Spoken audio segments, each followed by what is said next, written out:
Today's webinar is all about starting the year strong. Some of you have been with us now for several years. Some of us maybe joined us this month or a couple months ago. So um, our goal here is to show you a little bit of like, what is our advice for how to recap and review your 2025 as a business with Monograph, and what are some of the actions that you should be taking to prepare for 2026? Joining me today, I have Ashish, our chief product officer. Myself, I'm Eileen, the VP of Customer Experience, and I have AJ, who I'm sure many of you have met through our onboardings. He's our Senior Launch Manager. We're going to cover, like I said, areas to review and check in about, how your 2025 has gone, some year-end adjustments that you can go ahead and check those off the box already, and then new workflows for 2026. If you are a frequent visitor of our webinars, you might find that our format today is a little different. Usually we do a lot of demos and we click through every single step to just make the session more interactive. This one, because we want to cover so much content, we're actually going to be leaning on a lot of slides and a lot of still images with the intention that at the top of every slide is the title of that feature, and you are able to search for that feature directly in our knowledge base, support.monograph.com, and that's going to give you all the detailed information there. All right, without further ado, let's start talking about 2025 and some of our suggestions for how to just review and check in on your year-to-date performance. All right, so first up, this is super important for the admins. Odds are that if you are a longtime Monograph user, you've probably been with us through a lot of feature changes, you probably have some new hires. And so at any moment, we just want to remind you that we do have an online learning series. It's called, right here, it's the online learning series. That's the name of it. And that's available online for you to join. It is live. AJ is one of the people that leads these sessions. These are free and available to you, and it's a great way to recap. So if perhaps you are an admin that joined the firm that you're at right now a couple months ago, or even if you just want a refresher, you were maybe out on leave or anything like that, this is a great way to do that. Also, these sessions, there are humans behind them. So you're able to ask questions, whether you're a new user or an old user, you'll be able to get an answer there. And we also have a brand new session by popular demand that's all about enabling QBO. So that is another great resource just to make sure that you have, these things bookmarked. Okay. Another thing that firm leaders should be doing is as you arrive to the end of the year, I'm going to show you some reports coming down that you should look at, but it's important to make sure how you stand within the market. At the beginning of the year, Monograph produces the Architecture Business Benchmark Report. We do that with your feedback, looking at market trends. This is free. It's available to you. You can download it directly from our website. It has a lot of really great information. And we also suggest always comparing the things that we publish as well with the AIA business report. So both of these are published at the beginning of the year using the previous year's data. So now you can take that information and also compare it for yourself. This is a great time to perhaps set some goals for whether it's the next quarter or the next 6 months for your firm, and then be able to continue to measure within Monograph and see how you're performing.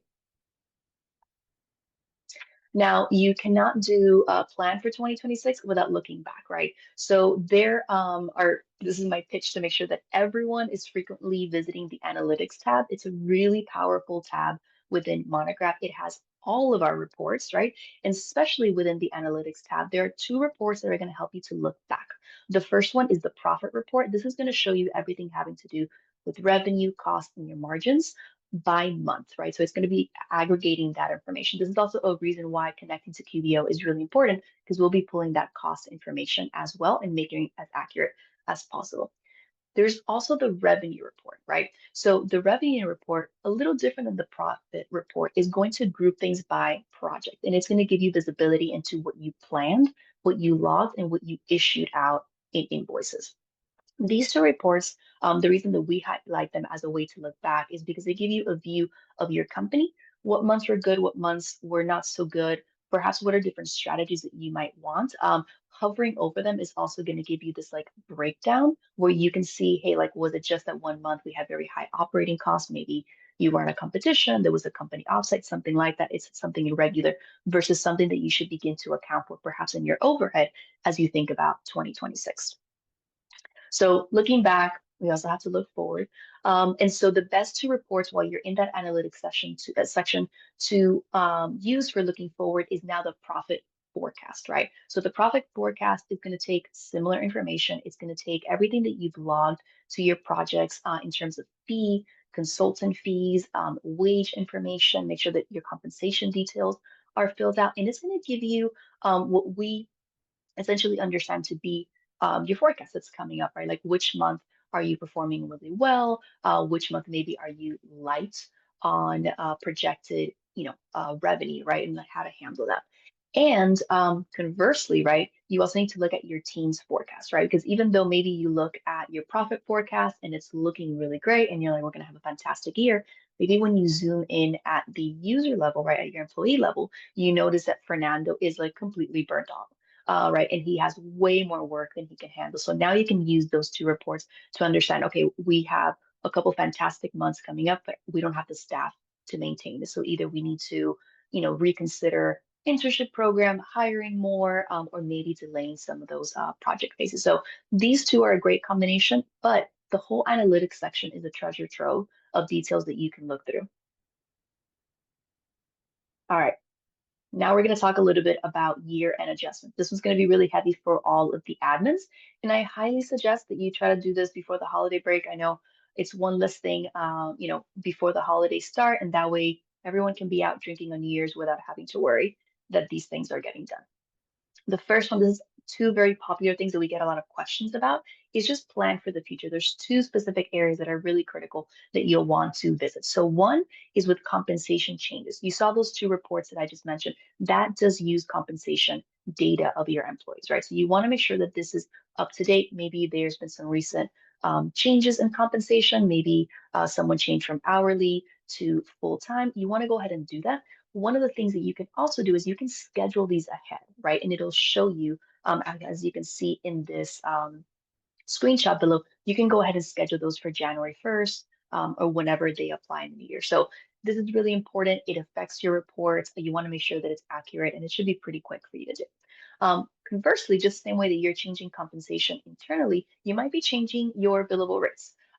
Usually firms increase their billable rates at the beginning of the year. Notices usually go out to clients. You can also go ahead and schedule those, right? So you can go to the billable rates section. You can see in the screen below, like you can have an effective date of when that happens. And again, these are two really critical things so that your projects, your forecast, everything is up to date and you can just schedule it and set it and forget it. All right. Another policy, another area that we definitely want the admins to pay attention to is the time off, right? If you haven't enabled time off because you've been waiting to align it to the beginning of the year, now's a great time to go ahead and set up your policies. You can have them be effective for the beginning of the year. And if you have been using the PTO feature off anyway, now is also a great time just to make sure that if you have any benefit changes for 2026, whether that is new holidays or additional time off, that you go ahead and add that as well. One of the more popular things that we also see changes or things that you might forget to do is making sure to update who the approvers are, right? So maybe you have a policy and one of those approvers was a project manager. Maybe that project manager is no longer with you. That person has changed, but maybe it's still showing up as one of the people that are getting the email. So that approver section is optional. You don't have to have PTO approved by anyone, but always good to keep it updated so that things continue to move quickly for you. All right. And then now, speaking of project managers, this is very, very important. So if you are a project manager and you're on this webinar, if you're an admin, make sure to tell your project managers. Project managers are the ones that know the projects like the back of their hand, right? So this is the time of the year that I always advise, put aside an hour, right? Just go through any project that you are responsible for managing and delivering, right? Make sure that nothing has changed with your phases, your timelines, your deliverables. Any of the consultant information is up to date. This is going to make the beginning of the year when everyone comes back kind of cranky because it was the holidays, everybody overspent. It's just going to make it a little smoother on that Monday to know that everything in your project is updated. We recommend usually that PMs put aside, an hour, maybe every month, every quarter, just to review their projects. So this is mostly if you haven't been doing this. It is also a great time just to explore the project page and just look at all the new things that we've added to it. There's a lot of AI features that we've complemented the project page, things like, being able to add notes, we will scrape that information, we will suggest deliverables, anything like that. So a good time to orient yourself and just make sure that everything is up to par. All right. I got a lot of the boring stuff. On this one, I got the short end of the stick of the presentation, a lot of the admin work, just making sure that settings and everything is correct. But the beginning of the year is also the best time to have new starts and adopt new things. So I'm going to turn it over to AJ to walk us through what are some of our suggestions for new workflows to adopt and how to consider going about those new things. All right, excellent. Thank you so much, Eileen. So I'm really excited to highlight probably one of the most exciting features we have released this year, which is our smart inbox. If you're not using it yet, now is definitely the time to dial in. Kind of within the name itself, we want you to work smart, not just hard, within your inbox and Monograph. Smart Inbox lets you forward any project-related emails directly into Monograph. Once that email comes in, we'll analyze the content and really help suggest really key action items. For example, we may recommend creating a bill, creating a deliverable tied to the project, adding an expense, perhaps adding a project note, or even uploading an attached document to the project itself. And with Smart Inbox, you're always in control. You get to review every suggestion and approve the ones that you want. Admins, you'll be able to see all of the items sent to the Smart Inbox, while non-admins, you'll see the items you have forwarded personally. Really enabling or using it is super simple. It's within your Home tab on the far left side of the main menu. Just forward any email to smart@inbox.monograph.com. We'll associate it to your company, and the next time you log in, you'll see all of your Smart Inbox suggestions waiting for review. We've seen teams save a ton of time while increasing efficiency with this feature, and it's a great habit to set up as you head into the new year. Let's go ahead and dive into the next slide, please, which highlights our mobile app. Very similar. If you really only use Monograph on a desktop, you're not getting the full experience. We have a mobile app available for both Apple iOS and Android users at no additional charge. I love our mobile app because it really takes so much of our key functionality of Monograph on the go with us. I really love to highlight that if your main goal is just to log time, do it through the mobile app. We understand not everyone may be in front of a desktop to access their timesheets all day. When you use our mobile app, you have the ability, maybe we're on a site visit. We can use our timer, start it directly from there, can load up into our timesheet. We also have the ability, maybe we need to capture an expense. We can use our camera, have it saved. I also love to recommend admins make sure your expense categories are set up. If you need to enter in mileage, you can do so directly without needing to calculate that firsthand. And one of my favorite aspects as well is we can also have our project notes by simply doing voice to transcribe. So maybe I'm on that site visit.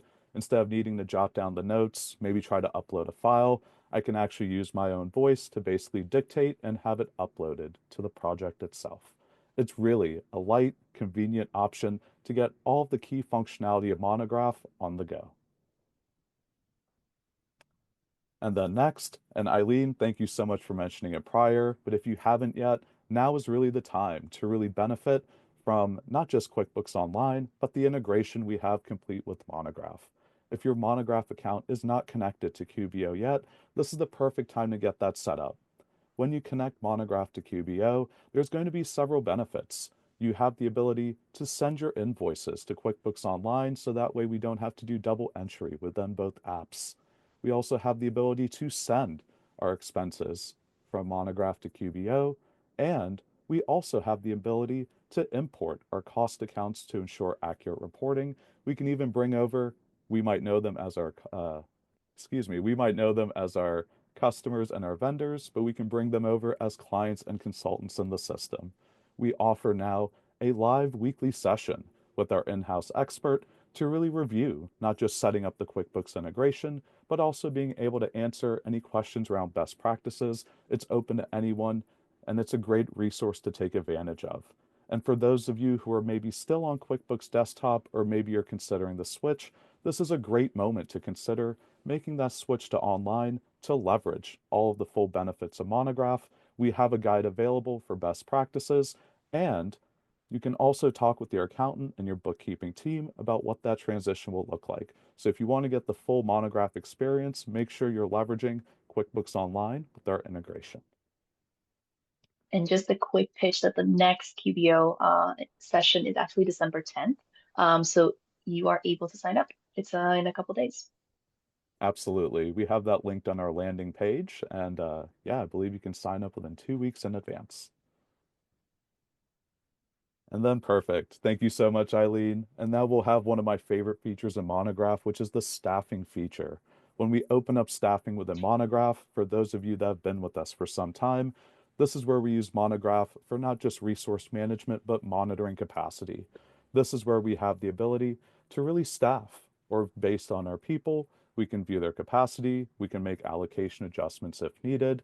We also have the ability to really assign overhead, we can see our PTO requests, and you can rebalance with confidence. When you rebalance, this is where it's taking your project budget information. So making sure as we're going into the new year, making sure that your project timelines, making sure that your project budgets, and even making sure that our team members that are working on the project are all assigned and have allocated hours.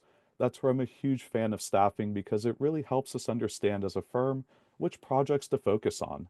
Perhaps we have that end of week recap or that Monday kickoff. This is where we can use staffing to really sync with our timesheets and understand which projects, phases, and how many hours our team members should be spending on a given week.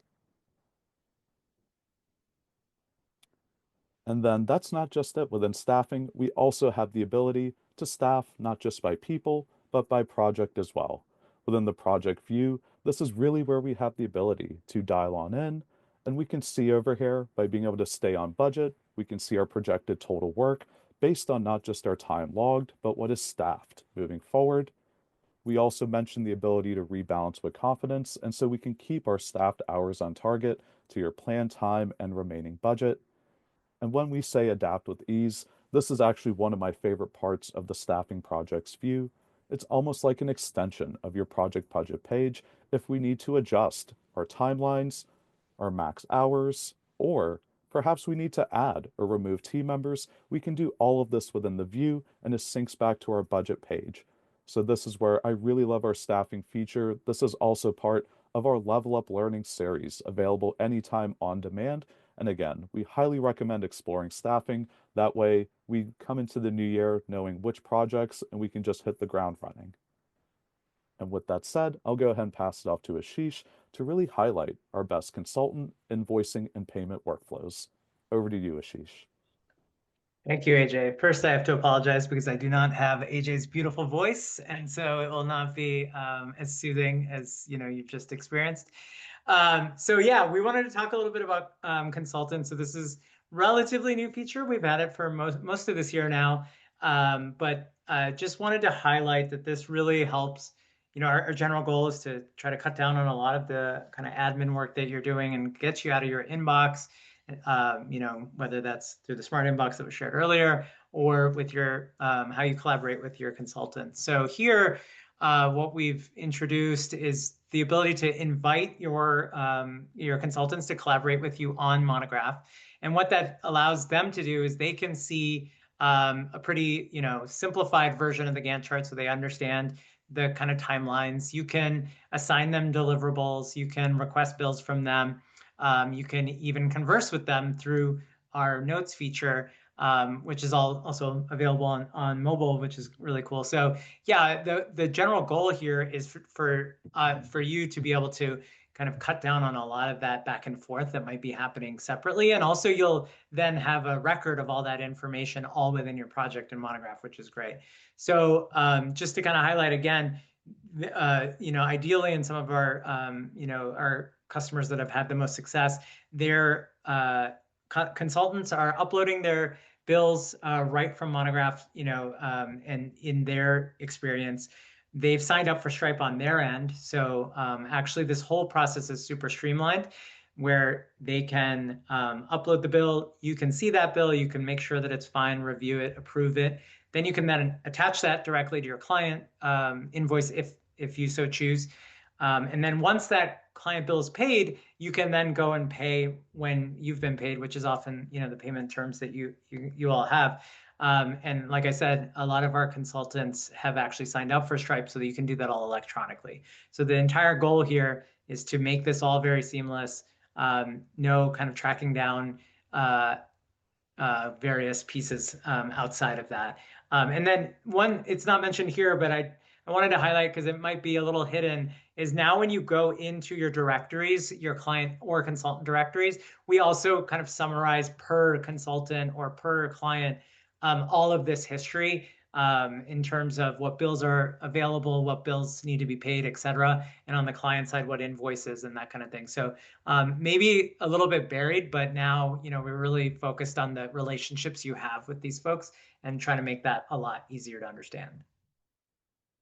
And then if we go to the next slide, yeah, so basically this is the place where you can do that invitation. This kind of kicks off that whole process that I was just talking about.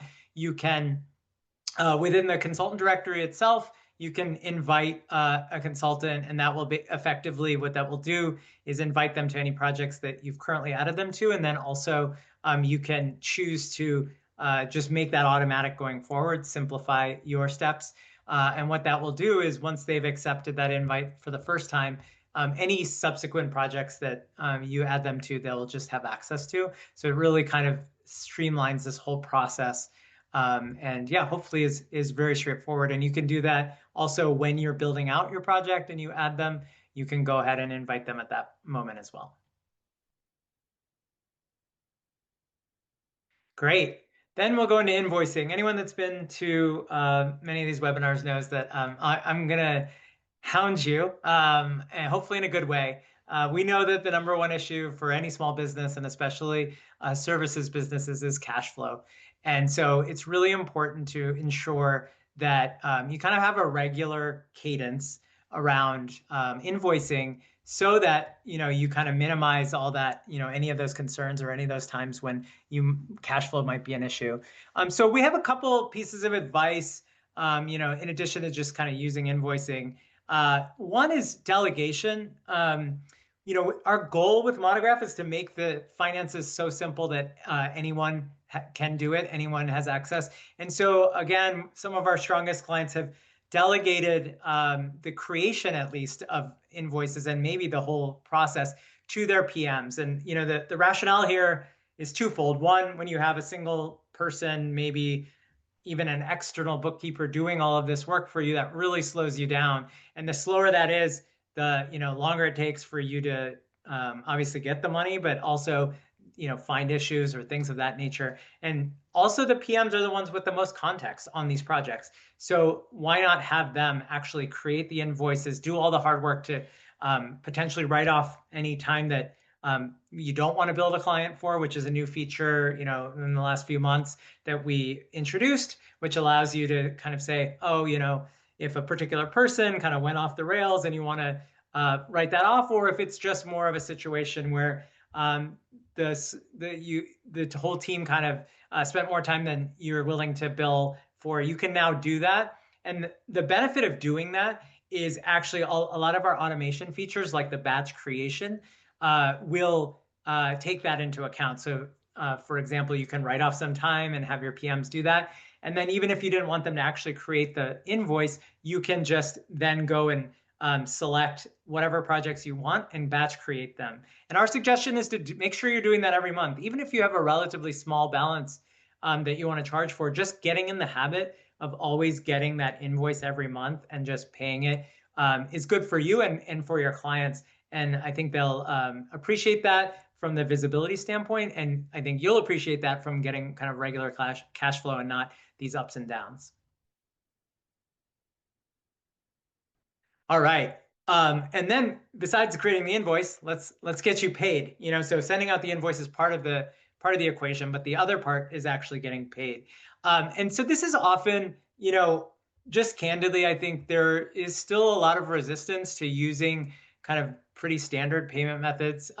We've heard from a lot of our customers' clients that they just want to pay the same way they pay everything else.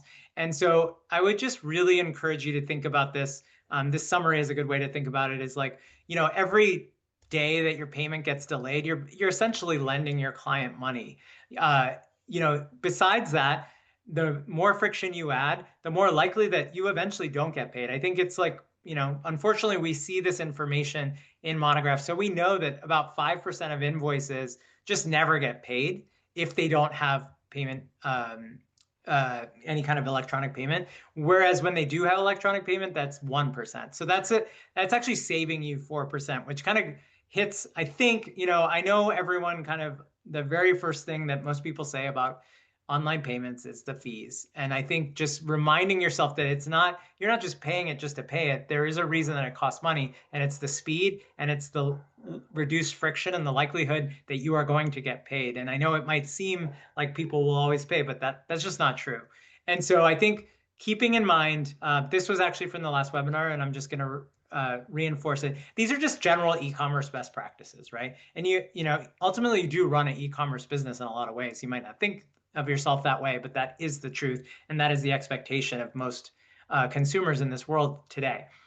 So making sure that you're keeping the clients in the flow. So don't do things that can kind of distract them, move them on. And so that's just keeping it super simple. And what does that mean? That means ideally you're not introducing attachments that are unnecessary, giving them alternate payment methods. Oftentimes I think this is actually a paradox that people aren't as aware of. When you give people too many options, it's actually not what you think would happen. I think a lot of people are like, well, I'll give them every option to pay, and that will just increase the likelihood they'll pay. Actually, it kind of does the opposite. When it's just like it's a no-brainer, I just click on this button and I pay, and that's just how it works. That's what they'll do. If they start seeing their other options, they're like, oh, well, maybe I'll go to Venmo. Oh, let me open my phone to go to Venmo. Oh, now I'm doom scrolling and I forgot about what I was doing. So like really trying to keep them in that flow and preventing any distractions is super important. And then give them just kind of the payment options they expect. I know a lot of people are, don't want to pay credit card fees. I get that. But the truth is most people pay for most things with credit cards. And those fees, like I said, are a part of, there's value there. You get paid very fast. The average person on Monograph that uses credit cards get from the moment they send the invoice to actually getting the money in the bank is 6 days. Whereas when there's no electronic payment of any kind, it goes to 42 days, right? So that's a huge amount of time. And again, I won't state it, but that also increases the chance that you just don't get paid, or you're just still tracking that down months and months later. And then the last thing, yeah, I mean, I've covered this a few times. Your clients don't want to pay fees. You are a business. It's that's how things work. You pay the fees, but again, I think you're getting a lot of benefit out of that. And so I would strongly recommend covering the fees. We do, of course, allow you to pass those fees on. It's actually illegal in some states to do that, just FYI, so you should verify that. But more importantly, I think it's just not, it kind of goes back to giving your clients pause, and then they start looking for other ways. Then they send you a check. Then that check takes a long time before you get that, and you're kind of back out. And the kind of underlying costs that go associated with that, I know just at the forefront, it feels like 3% might be a lot. That's not actually, there's a lot more cost to that, those hidden costs by not doing it. And then the last thing I'll say on the fees thing is, even people that enable both ACH and credit cards, their average fees that they incur across both ends up being more like 1.5%. It's not 0 for sure, but it's not 3% either. 3% is what it will happen if they use credit cards, but almost no one exclusively ends up getting paid that way. So I think that's just kind of some important things to mention. And I apologize for anyone that's been on many of these webinars. I've repeated all this, but I do really think it's important because I want to get you guys paid as quickly as possible. All right. Perfect. All right, so thank you, Ashish, for going through that. I know there was a lot of content today. And again, we will be sending this recording out. If you're registered, it is going to be on YouTube afterwards. However, we also have just like a little checklist. If you want to take a screenshot, now's the time to do it. This is just a little bit of a cheat sheet of some areas that we definitely want to make sure that you just review. You can have it by your desk if you want to write those off. And then I can't stress enough how much information is actually available to you at support.monograph.com. This is where you're going to find the link to register for those leveling up series. This is where you can find videos, guides, tutorials. You don't even have to go into the sections, just type any keyword and it'll show you everything that matches for what you're looking for. So thank you, everyone. Thank you, AJ and Ashish. I think now we are going to go into the Q&A portion. There's several questions that have already been answered. I'm going to stop sharing my screen so that I can have a better view of the questions there. And there's a few that I've already flagged for us answering out loud. So let me stop sharing. Okay, perfect.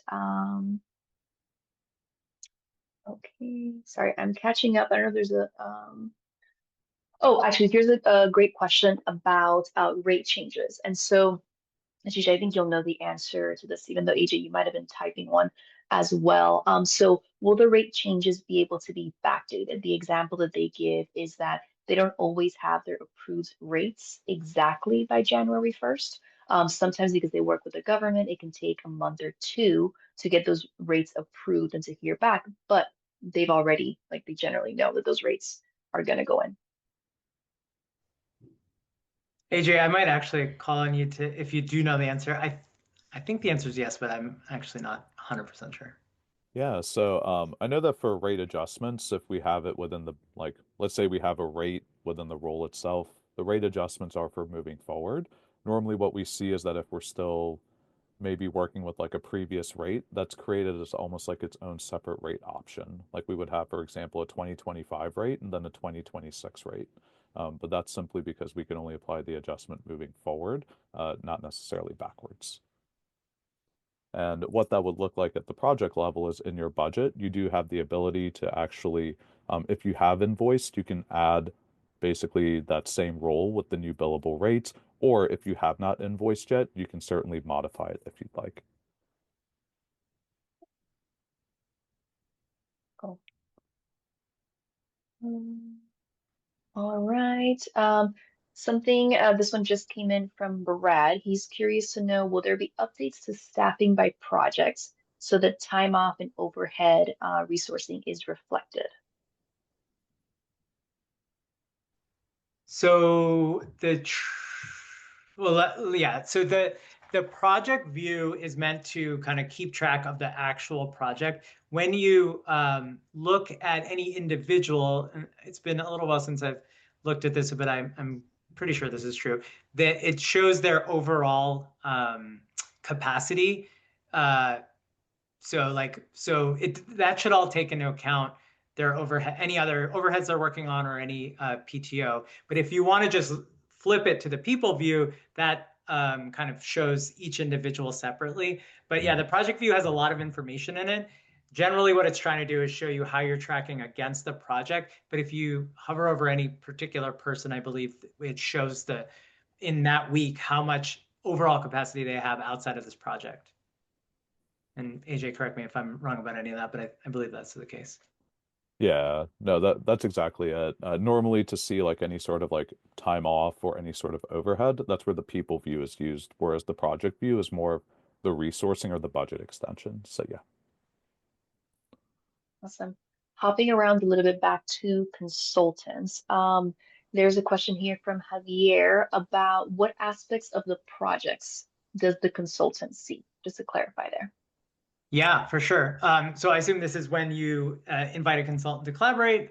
So basically, what they'll see is the phases that. So if they're a phase consultant and they've only been invited to certain phases, or sorry, you've only added them to certain phases, they would only see those phases, and they see the timeline, and then you can assign them deliverables, and then they will see that. They will not see any budgets of any kind, and they will not see phases that they're not a part of. If they're a project consultant, they would see all the phases. All right, perfect. Let's see, hopping around, I'm scrolling. Okay, actually, this is a good one from Laurel. So Laurel says she's been hesitant to use Stripe and send invoices through Monograph because she does like that the entire amount is like what you can pay with when the invoice is sent and then it's deposited. But she doesn't want any additional work trying to match deposits to invoicing. Like, is there a workflow here that you can suggest to make this easier for her? Yeah, so I don't know if you've tried it or if you just might have information from before, but we actually in the last 2 months, I believe, kind of automated a bunch of the Stripe QBO. I mean, it was always pretty good, but now you basically have to do nothing other than match the deposit. Like if you have a bank feed and then you just have to match it. So basically what happens now is Monograph will create all the transactions you need. It will create a payment on the invoice for the full amount. And then, of course, if you passed on the fees, then there's nothing else to do because the client has already paid it. But if you absorb the fees, which I would hope that you do, then what happens is we create an expense transaction. We tie the two together and make and send a deposit as well into your QBO. And so what will happen is the deposit, the invoice, and the expense will all be created and all will be linked together. And then if you have a bank feed that also says, hey, by the way, you got the same amount deposited, that will just show up as, you just press match and you're done. Short answer is I think it does all of what I believe the question was asking. And that Awesome, wasn't thank the you. case a couple months ago. So yeah, if you haven't tried it, try it again, please. Yeah, Laurel, let us know when you try that and if the workflow is what you are expecting. We have another two questions. I'm going to combine them because they're both about retainers. So one of them is there an option to apply retainers to open invoicing? And tied to invoicing is also, is there the ability to essentially discount, or will there be a discounting feature for the invoice? So both of them about removing amounts from the total. Yeah, so we do have, yeah, I mean, and there's kind of different versions of all of that. So today, the answer to both questions currently is no, but what we are looking to do is a couple improvements or feature enhancements on invoicing. One is being able to make adjustments after it's been opened. We'll be looking at that probably in Q1 of next year. Yeah, Q1 of next year. And then the other related is being able to write off. So we have the write off time feature that we launched, and these are slightly different, but writing off or basically suggesting that some portion of this invoice is not going to get paid either because you're giving a discount because the client has gone AWOL, that kind of thing. Again, hopefully that doesn't happen, but it does happen. And so both of those features will be probably looked at in Q1 of next year, which would help those things. For now, you can, of course, discount using just kind of the other line item and things like that, but I'm assuming that that's kind of the question behind the question. And a bunch that just came out at the same time. All right, maybe a hot take, a sheesh one for you, which is from Anonymous. It says, being able to adjust an invoice after it's open would be a huge benefit for many of us QBO folks who are accustomed to that feature. Yeah, so that was kind of what I was referencing. I mean, I think, I will say in general, what we are trying to do in Monograph is we do have a lot more guardrails than other software. We're very aware of that, and that's on purpose. We're trying to make it very easy to use, but that also does mean that there are constraints. And so editing and changing an invoice after it's been sent out and maybe a client's about to pay it and things like that can cause challenges. But we also understand that there are, real reasons to do those things. And deleting them and recreating them is not a great solution. So we are looking at ways to effectively allow clients to ask for changes or things of that nature. Similar actually to, for those of you that have used the consultant bill feature that I was talking about with inviting a consultant and allowing them to send you bills, we kind of have that mechanism, and we're thinking of bringing that to the clients where you can tell your consultant, hey, this isn't for the right amount, or I want to request changes, basically. We will have something similar with clients. Awesome, thank you. Oh, I just had a great one that I wanted to ask you. This is from Shauna. Is there a way or a future feature that allows proposed projects to have a win percentage? That way the backlog isn't always showing 10 million when only 25% of that is expected to be contracted. Great question. I didn't So plant yeah, this. thank you, Eileen, and thanks, Shauna. So we are, some of you are aware, and actually some of you have access to a new set of features that we're building for pipeline management. So, proposed projects is kind of a poor man's version of that right now, but we actually have built out and we're testing out features to create leads, to create proposals, to send out proposals, to set probabilities, to capacity forecasts, to revenue forecasts, all based on this pipeline. We're excited to be testing that out. More to come, likely in early Q1. We are working out some pricing and packaging for those set of features, but we're really excited about that direction. So stay tuned.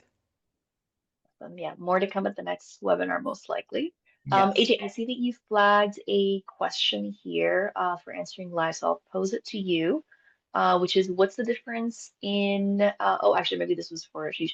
What is the difference in fees between QB and Stripe for invoicing? Yeah. For credit cards, we're the same.